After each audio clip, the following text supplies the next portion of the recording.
Halloween night had fallen. A thick, cold fog settled over the town, clinging to the cobblestones and swallowing the dim glow of the street lamps.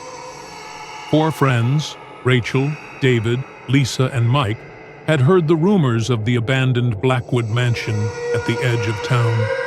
A place where people disappeared. A place no one dared to visit. But tonight, driven by curiosity and the thrill of Halloween, they decided to explore the mansion. The gate was rusted and hung loosely on one hinge, creaking as they pushed it open. The wind howled through the dead trees, and somewhere in the distance, a crow cawed. Rachel paused at the entrance, staring up at the windows. She was sure she had seen something move, but there was no one there, just darkness staring back at her. Mike, laughing nervously. "It's just an old house. Nothing to be scared of, right?" They made their way up the cracked stone steps, and with a forceful push, David opened the heavy front door. It let out a mournful, echoing creak before slamming shut behind them with a deafening bang.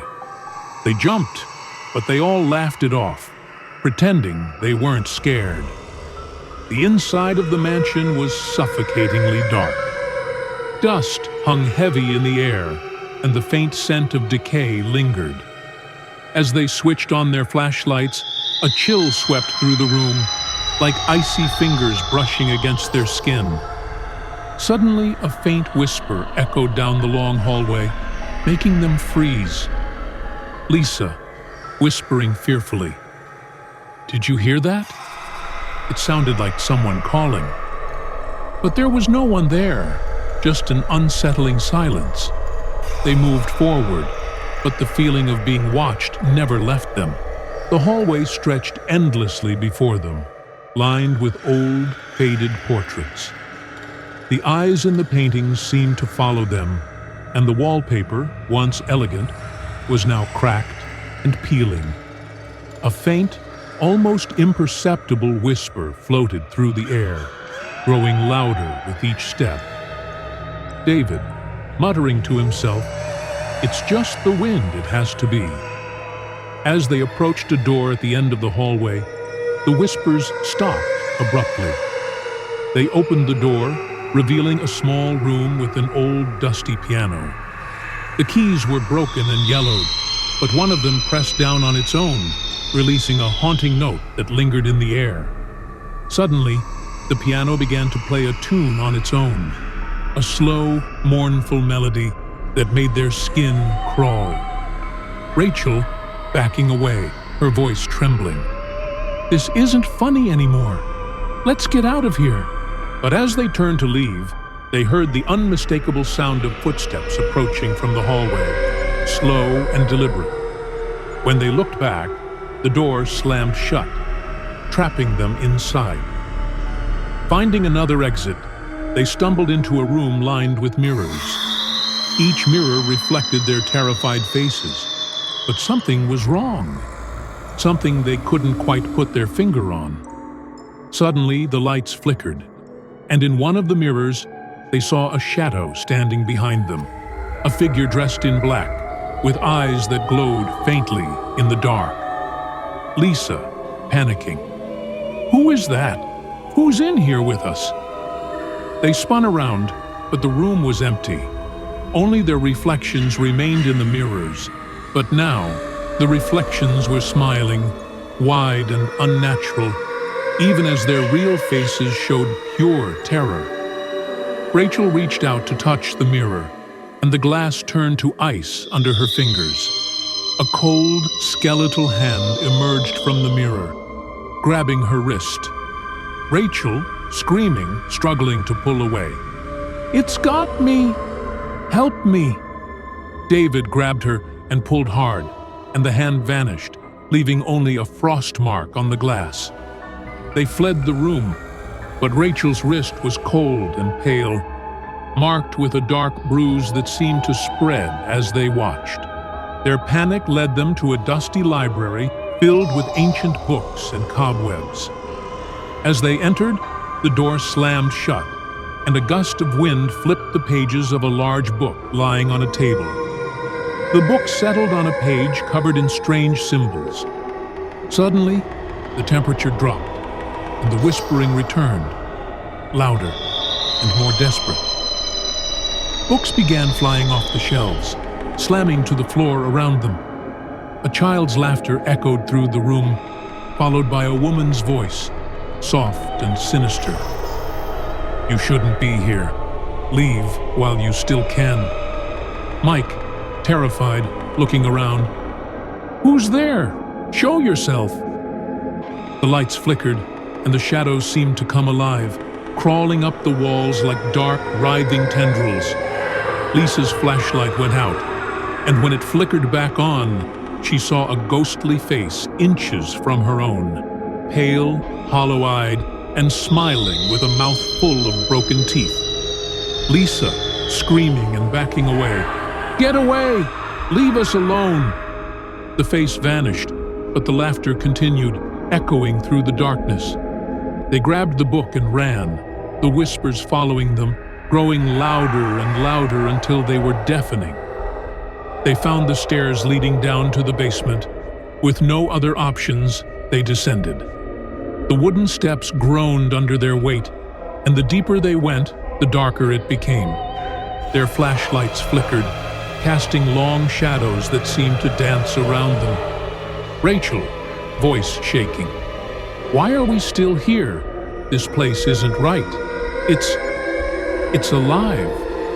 At the bottom of the stairs, they saw old furniture covered in sheets and an old rusted furnace in the corner. There was a low, steady hum, almost like a heartbeat, reverberating through the walls. As they stepped forward, they heard it, a faint sobbing coming from a dark corner. David, whispering, trying to stay calm.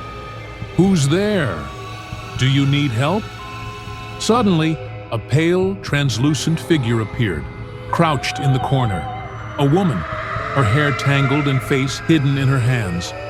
She was crying, but the sound was all wrong, distorted and echoing. Lisa, reaching out, feeling pity overpowering her fear. "Ma'am, are you all right?" The figure looked up, revealing hollow, empty eyes that stared right through them. She let out a blood-curdling scream, and the lights went out completely. When they flickered back on, she was gone, and in her place stood a figure, tall, dark, with eyes that burned red. It reached out, and they bolted up the stairs, the darkness chasing them. In their frantic escape, they stumbled into a room filled with old porcelain dolls. Their eyes were wide, almost lifelike, and every single doll seemed to be staring at them. One doll, larger than the others, sat in a chair at the center of the room, its head slowly turning to follow their movements. "Mike, this isn't happening. We need to get out." The door slammed shut, and the doll's eyes began to move, tracking them, blinking, following every step. The large doll's mouth opened slowly, and a hoarse, childlike voice whispered, "Play with me, forever." They backed away, but the dolls' heads began to turn, one by one, following them. David, trying to force the door open. "Let us out! Let us out!" The large doll's eyes turned black, and suddenly the room was filled with children's laughter. Laughter that grew louder, more menacing. The dolls started to move, crawling towards them with jerky, unnatural movements. They managed to break and open the door and ran down a long hallway, tripping and stumbling in their desperation. They found themselves in front of a door they hadn't seen before, a heavy iron door with strange symbols carved into it. Despite their fear, something drew them to it, and David, his hands trembling, turned the old, rusty handle. Inside was a small room, dimly lit by a single candle in the center. The air was suffocating, thick with the smell of decay. The walls were covered with faded, crumbling wallpaper, and there were scratch marks all over. Deep gouges that seemed to have been made by something desperate to get out. Rachel, crying. Why did we come here? Why didn't we just leave? In the corner of the room was an old chest, covered in a thick layer of dust. It seemed out of place, like it didn't belong in the room. Lisa hesitated, but she felt compelled to open it. She knelt down and lifted the lid slowly, revealing old photographs, yellowed with age. Lisa, these are pictures of us. How is this possible? The photos showed them standing in the very rooms they had just visited. The hallway, the mirror room, the library. Each picture taken from a different angle, as if someone had been following them the entire time. In the last photograph, they were standing in the very room they were in now, looking directly at the camera with blank, lifeless eyes. Mike shaking his head. This can't be real. We're getting out of here. Now! As they turned to leave, the door slammed shut, sealing them inside. A cold wind swept through the room, blowing out the candle. The darkness was absolute, and they could hear a low, guttural growl. Something was in the room with them. They pounded on the door, screaming, but it wouldn't budge. The growling grew louder, closer, and suddenly, a cold hand brushed against Rachel's cheek. She screamed, stumbling back, as something moved in the darkness, a shadow among shadows. Rachel, please, let us go. We didn't mean to disturb you. The candle flickered back to life, and they saw the shadow, tall, thin, with hollow eyes and a twisted smile, standing right behind David. Before they could react, the shadow lunged, grabbing him by the throat and dragging him into the darkness. His screams echoed and then faded into nothingness. Lisa, no! David, come back!